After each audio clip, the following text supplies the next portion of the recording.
Good evening, everyone. How are we tonight? Thank you so much. We have a nice big crowd here. So as we know, in a few days it's going to be Asara, which is the fast day right after Chanukah. It's also the shortest fast day of the whole entire year. No. What? Unless you live in Australia. Okay, unless you live in Australia, thank you. So the question is, what is the purpose of having a lecture? We don't usually have these so often during the year. My idea is that when we go into this fast, I think we all want to grow, and that the fast should be meaningful, that we all get closer to Hashem. Really, essentially, that's what every fast is for. It's supposed to be assessment of us, of where we are holding, and it's supposed to help us do teshuvah to get close to Hashem. But Asara itself was specifically about this fast, as opposed to any other fast, that we can help grow. That's the goal. So Rabbi Zeiger's title, which is talking about the light of Chanukah, which we just celebrated a few weeks ago, through destruction, that's the theme of Asara. So the question is, how are we going to capture that within the next few days? And I think Rabbi Zeiger, who has done a tremendous job for the past few years at the yeshiva, and it's a very big zechus, and she's a big man. He has really helped to give the Bachrim in the yeshiva the tools to grow the past few years. And I see it every single day. The boys, they're serious with their davening and their learning. And they also have a very nice program every Wednesday night, which I recommend to come. If I have time, I will be there also. But I think we all have that opportunity. And without further ado, Rabbi Zeiger.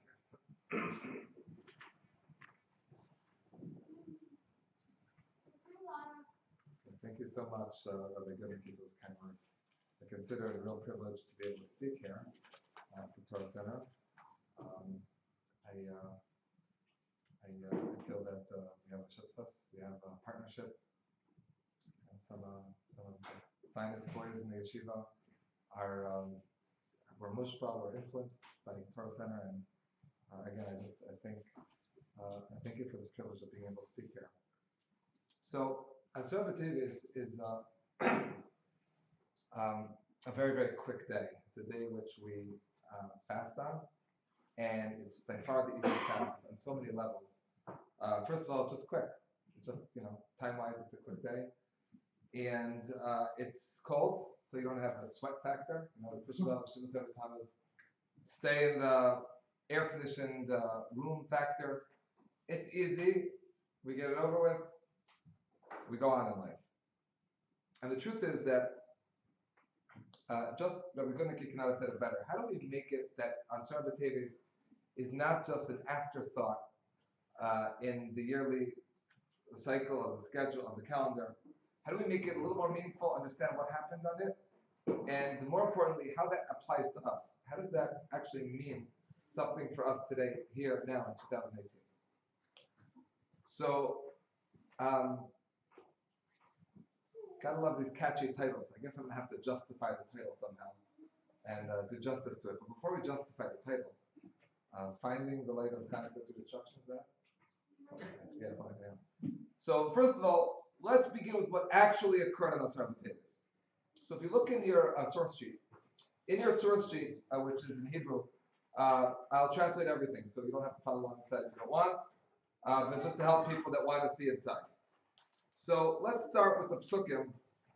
I did one mistake. I didn't take off myself. Thank you, Josh. No, there's one right there. All right. So the first pasuk we have to see is the pasuk in Malachim Beis and Yirmiyahu, which is virtually the identical pasuk. The verse tells us, in the 9th year, I'm just going to say the English. If you're reading along the Hebrew, that's fine. In the 9th year of the reign of the king Nebuchadnezzar, in the 10th month, the 10th day of the month, Nebuchadnezzar came with his soldiers, and they encamped on Jerusalem, and they created a siege tower surrounding Yerushalayim. Now, this was the beginning of the end of the destruction of the first temple, which ultimately means it's really the beginning of the end, because we know that the second Beis Hamikdash never had the glory didn't quite have the nisim and the closeness to Hashem and the autonomy. The Jewish nation were, so to speak, in exile in their own land in the Second Temple. So when we talk about the beginning of the end for the first Beis Hamikdash, when we talk about the beginning of the end for the first temple, we're really talking about the beginning of the end of everything. So this is a monumental day in Klal Yisrael's history. And if you go to your second source, you see HaKadosh Baruch Hu told Yechezkel, "Vayidvar Hashem elai b'asharat chis." The 9th year, Hashem comes to Yechezkel in the 10th month, on the 10th day, which is Asara B'Teves. And he says, Ben Adam, Ksov l'cha Hashem hayom hazeh, etzah yom hazeh. Write this day down for generations. Because on this day, Samach Melech Babel, the king of Babylonia, surrounded Yerushalayim be'etzah yom hazeh this day. So besides the historical narrative, we're also told that it needs to be commemorated. HaKadosh Baruch Hu tells Yechezkel, this day needs to be commemorated. Which brings us to our third source, Kol Amar Hashem Tzvakos, Pasuk in Zechariah and Treyasar, in the 12 prophets, the 12 short books, which is known as Treyasar. Zechariah, HaKadosh Baruch Hu comes to Zechariah and tells him, the four minor fasts, the fast, one of them not really minor, but the 4 rabbinic or from the prophets fasts, the fast of the 4th month, which is Shivas Rabbi Tammuz, the 5th month, which is Tisha B'Av, the 7th month, which is Tzom Gedalia, and the 10th month, which is Asara B'Teves. One day, those fast days will be L'Sasun L'Simcha. These sad days, which commemorate destruction, one day, these days will become festivals. Days of light, days of joy, days where we celebrate. So the Gemara in Rosh Hashanah, which I'm not going to read off, really just kind of says what I just paraphrased right now, and describes how this shorthand reference to Shivas Rabbi Tammuz, Tisha B'Av, Tzom Gedalia, and Asara B'Teves is really included in this very short pasuk in Zechariah. Okay, so, and then the Gemara, look at the last line over there in Rosh Hashanah, again I'm paraphrasing into English, why are they listed in that order? If Asara B'Teves happened chronologically first, so why is it mentioned last? And the Gemara tells us the reason is because calendrically, if you go on a calendar, then you'll see that Asara B'Teves is the last one. Because we're counting from Tammuz to Av to Tishrei to Teves, Teves indeed is the last one. But chronologically, and in terms of sparking destruction, Asara B'Teves is the beginning of the end. It's the beginning of all ends, really, in Jewish history. Okay. So this would really kind of do justice to the fast day. The fast day is commemorating the beginning of the destruction of Jerusalem, which that in itself is enough. But the Shulchan Aruch, which is the 5th reference of the 5th source, tells us that even though there are only 4 days which we commemorate with the fast, but there's actually a lot more days where sad things happen to Klal Yisrael. It's a lot of days in the year we can't fast all the time. But if you go through the calendar, you'll see there are a lot of sad days. And these are recorded in something called Megillas Tainus, which is referenced many times in the Gemara. Megillas Tainus tells us about sad days, also some happy days, which are very minor, and they're hardly commemorated. On some of those happy days, we say Tachana. And on some of those sad days, we don't even notice. And Amche Maisa, people that are on a certain level, they may fast on these days, but they're mentioned in the Shulchan Aruch, in Taf Kuf Pei. In chapter 580 in Orach Chayim, the Shulchan Aruch mentions these days. Now, among those days are mentioned the 8th, the 9th, and the 10th day of Teves. So the 10th day, of course, is a official fast, but the 8th and the 9th day are also considered sad days, and days where it is worthy. There's a reason. It's not a waste of time for a person to fast. Now, what happened on these days? So the Shulchan Aruch says as follows. I do not know what happened on the 9th day. The 9th day of Teves is a sad day, but it's enigmatic. It's a mystery. We don't know what it is. Now, many have speculated what happened on the 9th day of Teves. Some say it's the day that Ezra Sofer died, and there are other explanations. But on the 8th day, it's very clear what happened. And the Shulchan Aruch tells us something which is based on the Gemara, but it's the Shulchan Aruch and Megillas Tainus which tell us that this event actually happened on the 8th day of Teves. So it's an event which we know occurred, But it's the Shulchan Aruch that tells us, that reveals to us that it occurred on the 8th day of Teves. And what's that story? What's that occurrence? That's the story of the Septuagint, the Targum HaShiva, the translation of the Torah into Greek. Now, what happened? What's the story behind the translation of the Torah into Greek? So King Ptolemy, the Greek ruler of Egypt, in Alexandria, he wanted to translate the Torah. What his motives were, what his purpose was, not exactly clear. But the Gemara Megillah tells us, and this is the second to last reference in the first side, where it says Megillah Daf Tes. The Gemara says, I'm going to skip to the end of the first line, Ma'aseh b'Talmi HaMelech. There was a story with King Ptolemy. Shekines Shivim Mushtayim Zakenim. He took 72 elders, Talmidei Chachamim, sages. V'chnisan b'Shivim Mushtayim Batim. He put them in 72 different houses. V'lo yigilu lahem ama kimsam. He didn't tell them why he gathered them. And he went to each one and he said, I want you to translate the Torah of Moshe Rabbeinu into Greek. And HaKadosh Baruch Hu put in the hearts of all of them the identical translation, and they all agreed on the exact same translation, which, by the way, included 15 alterations for the safety of Klal Yisrael, so to speak, editings. They did that together because they understood there'd be a danger if certain words were translated verbatim, literally. And that's basically the Gemara. There are other parts of the Gemara I didn't paraphrase over here, but the whole quote is there, and that's a sad day. That's a sad day. It was a sad day the Torah was translated. So obviously, what's so sad about that? What's so tragic about that? So we need to go beyond the Gemara. We need to go into Masechet Sofer. Masechet Sofer was one of the mini Masechtos, and that's the last reference on page 1. And the Gemara tells us this story, but has like a miniature version of the story first, and then it embellishes the story with some added details. And it tells us as follows. There was a story with 5 elders that translated into Greek. So before it was translated to 72, it was translated by 5 elders. There are 5 Torah scholars that were gathered together and translated into Greek. Now here's the 3 things. The 3 things that I highlighted are the 3 things, the 3 embellishments, the 3 nikudos, points, that I want to focus on tonight. That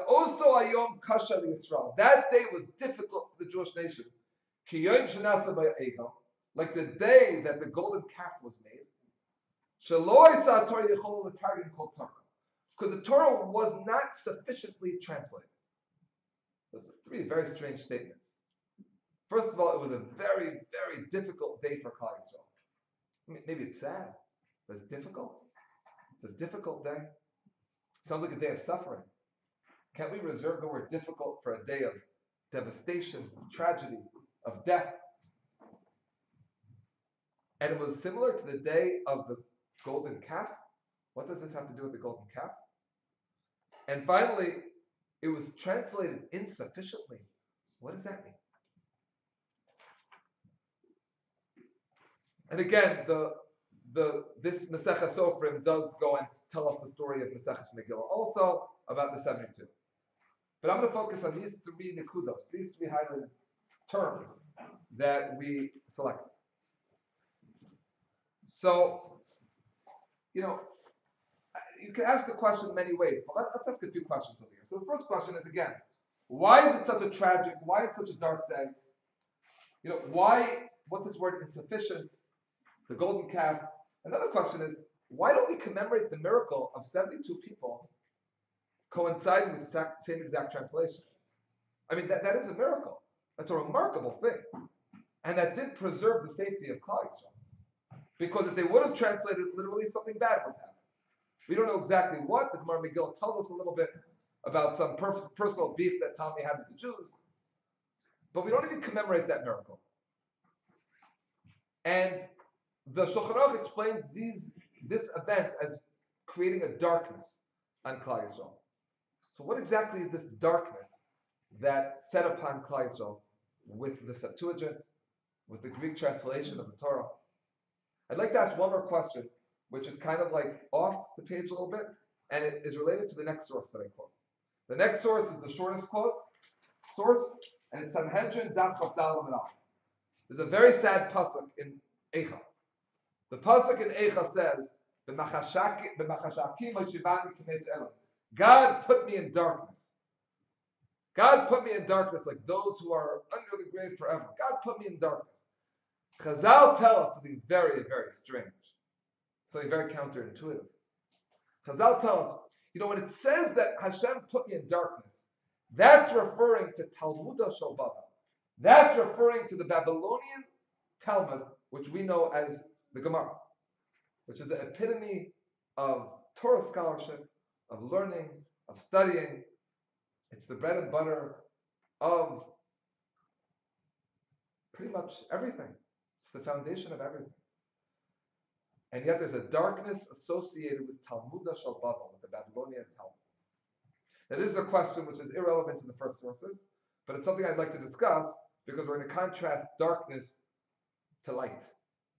Because this darkness that fell upon Klal Yisrael with the Greek translation of the Torah, that same darkness, or a similar darkness, or just the same term even, to be used with the Talmud, with Gemara.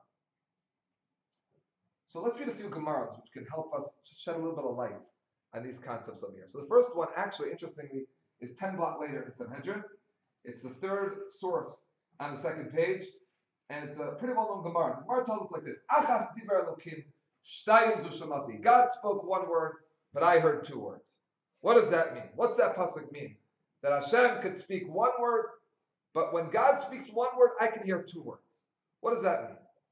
So Chazal tell us like this, that we have a written law and we have an oral law.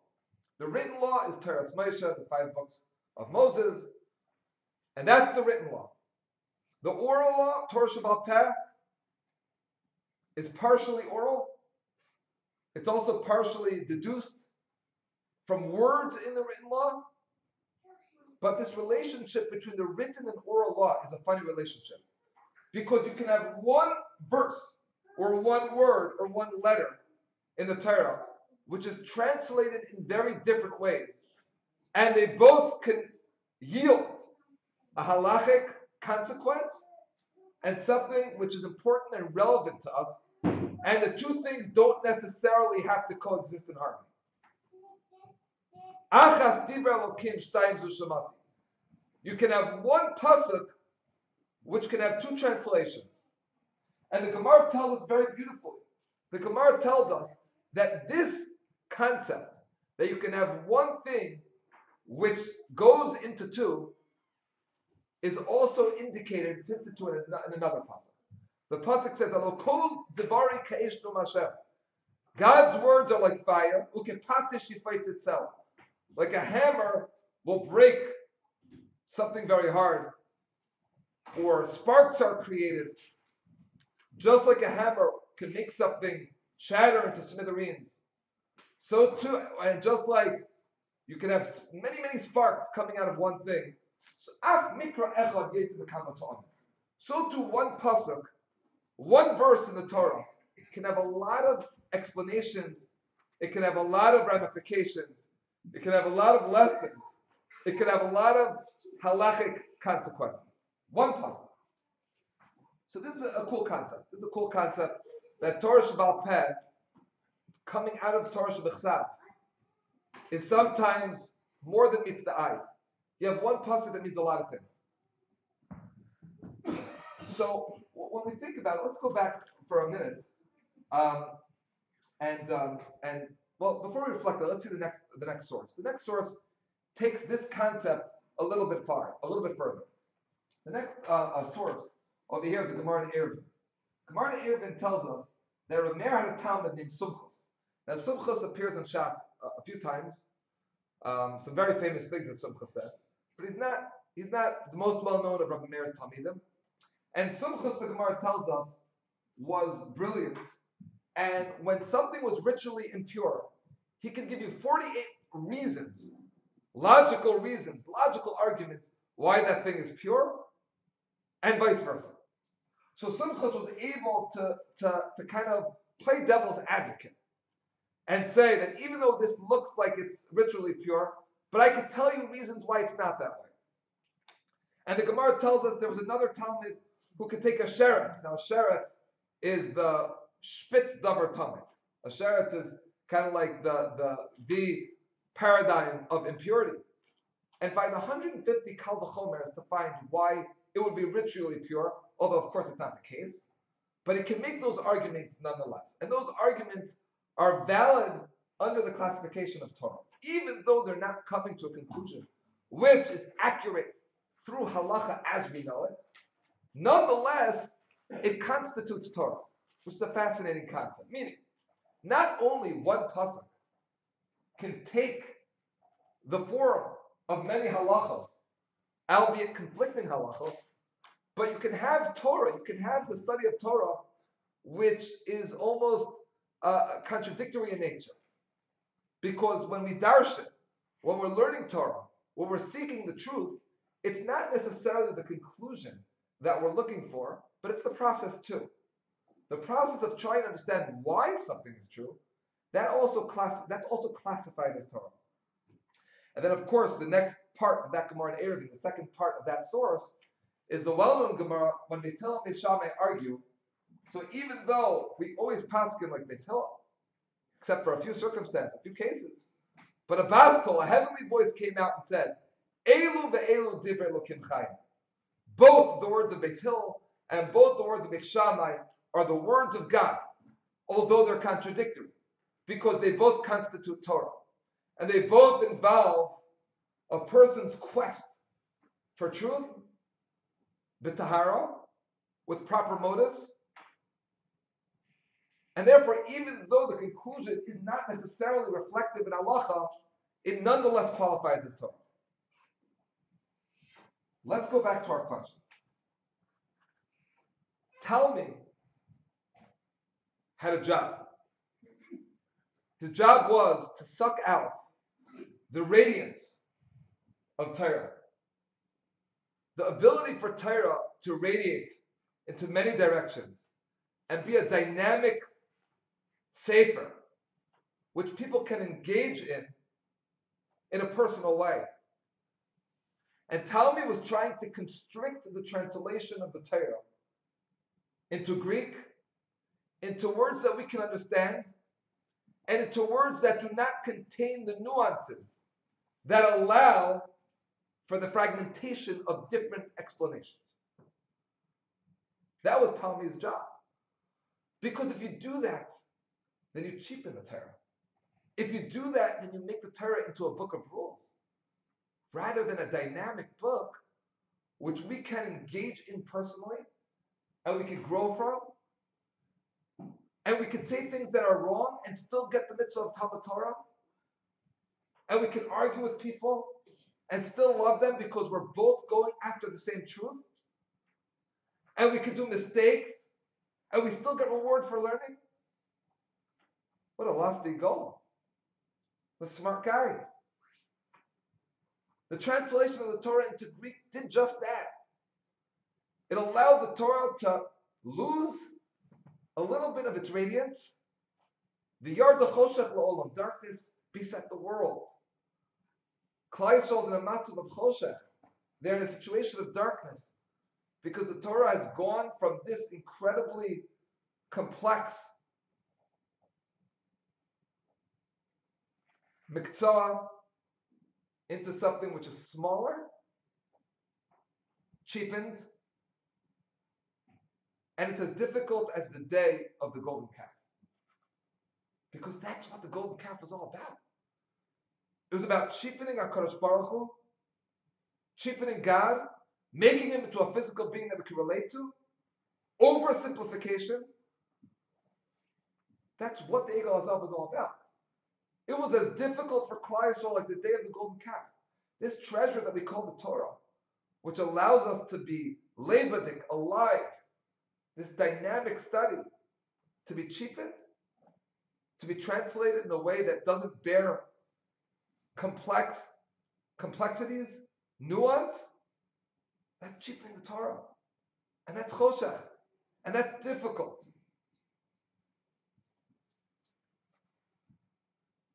When we talk about Talmud Shel Bava, the Babylonian Talmud being darkness, which is so counterintuitive. so difficult to understand. What we're saying is as follows. We're saying that Klal Yisrael, the Jewish nation, is resilient. When choshech comes down, when darkness comes down, when we're challenged by our enemies, when we're told the Torah is not special, when we're told the Torah is cheap, so we counteract with resilience and we say, we're going to renew our efforts in Torah Shabbat Pen, oral law, in a way that never occurred before in history. And amazingly, at the time of the end of the second Beis HaMikdash, with all the onslaught of the Greeks and all the anguish that they caused us, but that was the time that Rabbi Yehuda Hanasi decided it's time to write the Mishnah, because now is our opportunity to reconstruct the pieces, all those fragments that were created, this devastation of the persecution of these nations, which is not only physical persecution, but also persecution that they told us our Torah is not special. Come join the Greeks. There's nothing special about the Torah. It's a book. We translated it. And then we create Talmud Shabbaton, the Babylonian Talmud, which is dark, because it begins with darkness. And the story of the Tanoim and the Amoraim trying to reconstruct the pieces and put together Torah Shabbat Peh in the way that it was meant to be, the way that it was designed to be. That's indicative of the resilience of Klal Yisrael. That's finding the Or within the Choshech. I know it sounds like a cliche, but finding the Or within the Choshech is the resilience of Klal Yisrael to say, no, we're going to now commit the Torah Shabbat Peh. We're going to commit the oral law to writing, and we're going to put those pieces together. And we're not going to allow the Torah to be cheapened. And we're not going to make our greatest treasure become something which is simple reading for the masses. I have a very close friend who's finished Shas about 25 times. So you're probably thinking, well, crazy, he was probably a child prodigy. But what if I told you he didn't start learning until he was 50 years old? He started doing 7 blot a day. Sometimes when I'm teaching the boys during Shir, I'll call him up and I'll say, Sender, what's the next word? And I'll always say the next word. And it's a fun game I play with the boys. Fun game we play. A person who knows Shas Bal Peh. Can you imagine, in our generation, a regular guy, he was a store, he was the guy, he owned a store. He had a nice retirement, he sat down, he began to learn. He does 7 blot a day. I was at his first Siyam HaShas. And I remember he spoke during his first Siyam HaShas, and he said something very simple, something which we've all heard many times. Something very, very simple, but it's worth reiterating this. Gemara, Torah Shabbat Peh, sometimes is very difficult to learn. It's complicated, it's difficult, it's full of mystery. And that's how it's preserved. The preservation, the formaldehyde of Torah Shabbat Peh is the fact that it's somewhat inaccessible, it's somewhat mysterious, it relies on human intellect, it requires a dynamic relationship with it, and most importantly, it's not just a book. That's what he said in his first Siyam HaShas. Ironically, just interestingly, I saw this b'shem in the name of Rabbi Zeiger. This is interesting. Choshech, darkness, is numerically equivalent, gematria, to shachach, forgetfulness. Interesting. The darkness that came upon Klal Yisrael has to do with forgetfulness, because forgetting is in the mind, as opposed to the quill and the written word. Shachach is indicative of our minds, of our ability to retain, our ability to critically think. Choshech and Shachach are interrelated, they're closely related. Let's go back to Asara and Chanukah. They're interesting because they both really reflect our struggle with the Greeks. And they're very close together. And they come during the darkest, coldest time of the year. And we're told during Chanukah that Klal Yisrael persevered. They were able to find the aura, the light. They were able to rekindle the menorah, even though the Greeks were trying to bring darkness to the world. Asara B'Tevis, we weren't that lucky. Asara B'Tevis happened about 320 years before the destruction, about 250 before the coming era. About 80, 90 years later was Chanukah. And Chanukah, we brought that light, but in Asara B'Tevis, we didn't quite do it. Because the Choshech came to the world. We didn't bring that light necessarily back until Chanukah. The relationship between Asara B'Tevis and Chanukah is close because it all is related. It all has to do with our struggle with the Greeks. The Greeks are trying to cheapen our Torah, and we're trying to bring the light. And as we explained, the light is the radiance of the Torah. It's the fact that Torah is dynamic. The fact that the Torah is personal. The fact that we have a chelek in the Torah. The fact that we're allowed to, we use our minds to analyze the Torah and to understand the Torah. And the truth is that the calendar itself is dynamic. Every year when we re-experience holidays, fast days, we're re-experiencing something that has to do with it. And this is a very simple thing, and I'm sure it's something that most of you have thought of. But when we talk about the Greeks being the paradigm of darkness, the hallmark of darkness, and we're right about by the winter solstice, and it's the darkest time of the year. So we're experiencing a time, there's such a thing called seasonal depression. People reflect the seasons. People's moods reflect the seasons. And Yom Tovim can be that way. Yom Tovim, and for sure it's that with Pesach. Pesach is the birth of Klal Yisrael, which is the spring. Shavuos, when we harvest, we receive the Torah, which is the harvest for why we were created as a nation. And when we gather in the crop, by Sukkot, so that's when we actually go into the house with HaKadosh Baruch Hu and experience that relationship. And what follows that? What follows that is a long, long period of darkness, especially with their 13 months. A long, long period of darkness. And that darkness has two special days, the days of Chanukah and the days of Asara B'Tevis.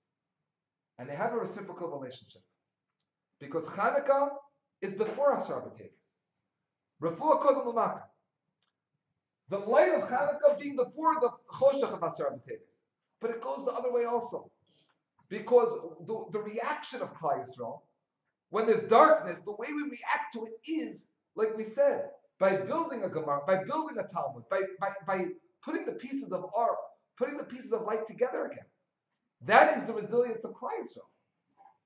So Asara B'Tevis and Chanukah have a very, very close relationship. I'd like to end with a couple stories. So far, it's the good old light versus darkness thing, which we've heard many times, kind of like the Chanukah, the basic Chanukah talk, with a couple Maramakomos. But I'd like to add one more thing to a story in the Gemara. If I'm allowed to say this, one of my favorite Gemaras. I quote this all the time. But it's a Gemara which really takes this concept a little bit further. It takes this concept of engaging in the Torah in a personal way, and it takes it to the next level.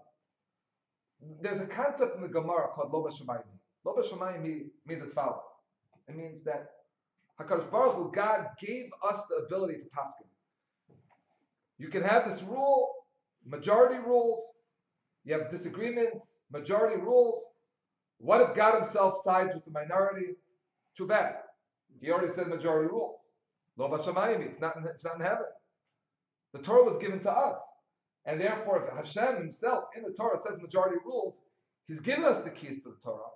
And therefore, we have the right to paskin because we were given the keys by HaKadosh Baruch Hu himself. Which again, re-emphasizes the concept that the Torah is not just a set of rules. It's a Levitic book. It's a book that we engage in a very personal way. So the Gemara tells us about Rabbi Bar Chana. This is the second to last the very last source, and this is a beautiful, beautiful Gemara. Now, when we learn about the Amoraim, we are looking in the perfect hindsight of history. Great, elevated people that were infallible. No. Amoraim were people who suffered. Many of them were not recognized for their greatness. Oh, they were great. They were unquestionably great. The Gemara tells us some of them could have done Tchias HaMesim. But they weren't always recognized for their greatness during their lifetime. And the greatest example of that is Abaye's Rebbe. His name was Rabbi Bar Nachmani. Rabbi Bar Nachmani is known as Rabbi in the Gemara. In fact, Abaye, who was his Talmud, I think nephew, is known as Nachmani. Rabbi Bar Nachmani, the Gemara tells us, was hated by the townsfolk. They hated him. He said he wouldn't even have a proper burial. He was so hated, he was so despised by the people of the city of Pumbedisa. The Gemara tells us in many places, people of Pumbedisa were not the finest people. The Gemara tells us the people of Pumbedisa told the government that Rabbi Bar Nachmani is the worst possible thing that's happened to your kingdom because he gathers people for a month a year, teaches them Torah. They're not able to pay taxes during tax season. And he was taken prisoner. Just a pack of lies. They were willing to give him over to the government, these people, such Rishayim. The Gemara tells us that Rabbah escapes the prison, miraculously. And he's walking out of the prison. You can imagine. The leader of a congregation, the leader of a city, a broken man, barely escaping with his life, talking words of terror to himself, walking out of the prison, undoubtedly a broken man, limping out and talking words of terror to himself.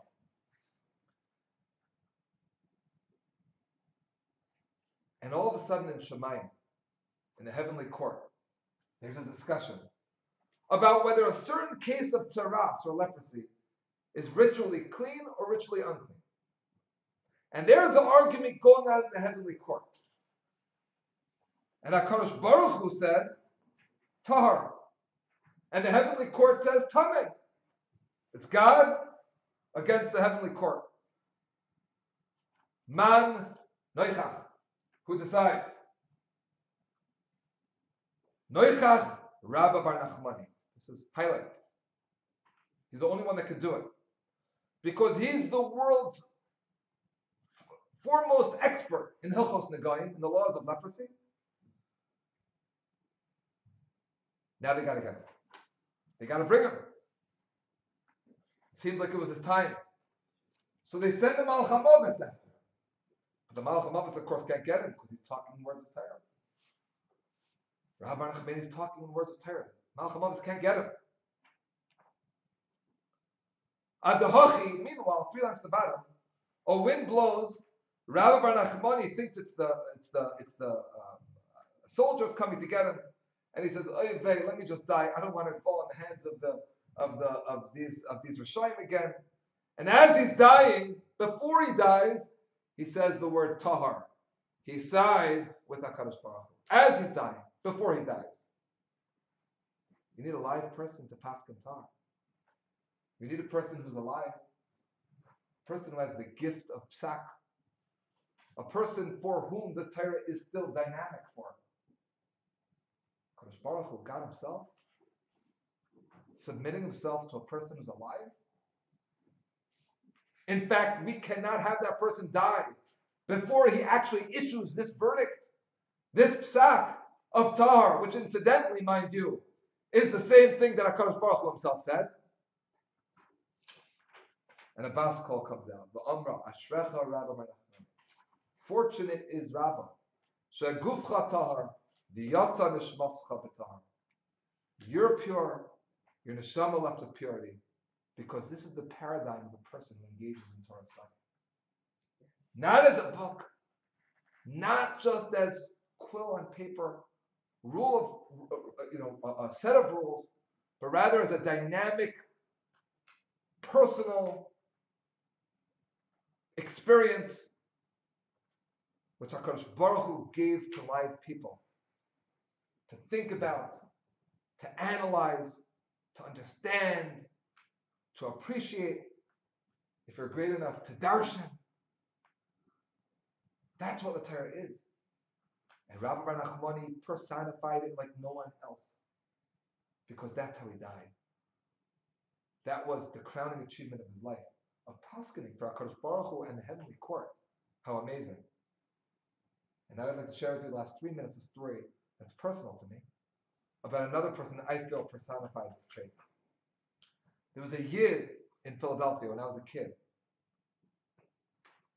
The name was Ephraim Yalis. And I used to visit a friend of mine in Northeast Philadelphia. And I used to go to the shul that this friend of mine would frequent. Rabbi Yalis' shul was known as. Rabbi Yalis was a relic of the past. He was from the old generation. He was a 97-year-old man when he passed away. I was in shul the week he passed away. I remember the Gabbai giving a clap on the bima after davening. Rabbi Yalis, our Rav, has been niftar. And I was always very scared of him. Old man, very, very saintly looking. Just hadras panim, radiated greatness, humility. And after his death, I learned the following story. In Har HaZeisim, on Mount Olives, there's a cemetery. And on there's a gravestone. And on the gravestone it says, here lies Rabbi Ephraim Yalis, Zevachim Tzadihei. Zevachim is a tractate in the Talmud, the 95th page of Masechah Zevachim. That's all it says. What's the story behind it? Why does Rabbi Ephraim Yalis have on his gravestone this inscription? So let's rewind about 70 years. The year is 1923. 1923 is famous in Jewish history. One of the reasons it's famous is for the great Knessia Gedola in Vienna. In Vienna, there was a great gathering. The Chofetz Chaim was there. He was 85 at the time. And all the great figures of Klal Yisrael convened in Vienna for the Knessia Gedola. And there was one young Rav who was beginning to become known.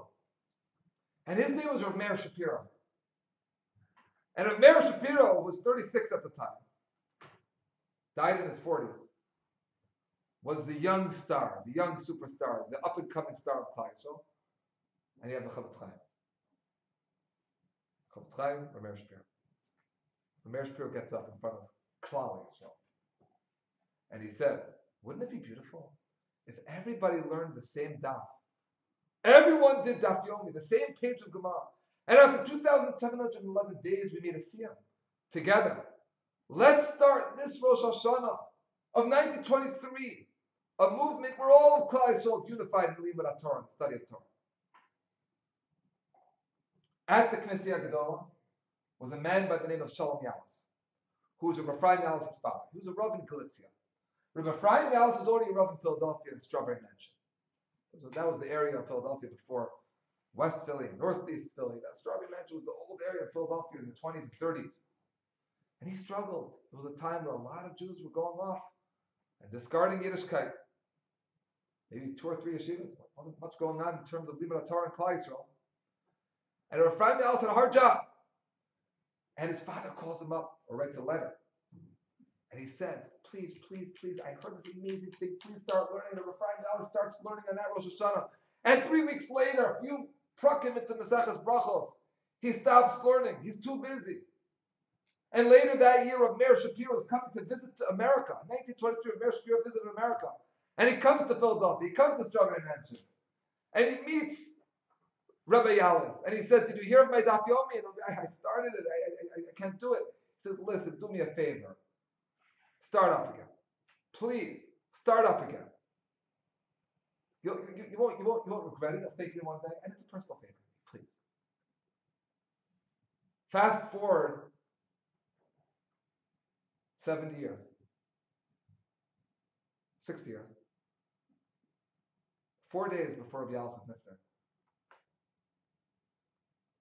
He's 97 years old. Went to Borough Park to attend the bris of his great-grandson. Goes back to Philadelphia. His grandson calls him when he gets back, 2 o'clock in the morning. He says, Zayda, Thank you so much for coming. I know it's hard for you. Get some sleep. He said, I can't, I have to the doctor. 4 days later, it was Vacham B'Tzadihem. That's taking your relationship with Torah personally. Someone who was influenced by Meir Shapiro in such a personal way, had such a personal relationship with Torah, took it so personally, knows what the Aura Torah is, knows what the light of Torah is. The Chanukah and Asara really remind us that when we're challenged with choshech, with cheapening the Torah, which means different things for different people, we're resilient. We know what the Aura Torah is. We know that the Torah is unique to us. We know it's our greatest treasure. Lo yamushu mepicha m'pisa acha. It's never going to leave us. Because Klal Yisrael is resilient. We love HaKadosh Baruch Hu. But the way we show our love to HaKadosh Baruch Hu is by appreciating His greatest treasure. V'yisam li segula, you'll be a treasured nation, was said at Matan Torah. It was said when the Torah was given. That's when this should have happened. Someone tries to argue and say, well, Torah is not the most special mitzvah. You have a lot of special mitzvahs. Talmud Torah connected kulam. That is the relationship of Klal Yisrael with HaKadosh Baruch Hu. Olam chesed yibana. And that's a completely different discourse for a different time.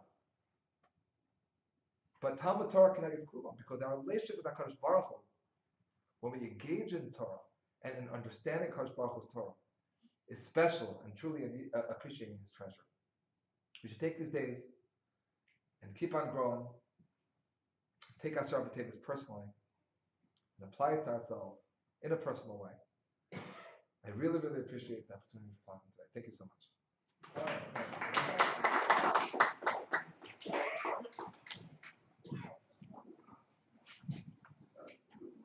Go ahead. You got it?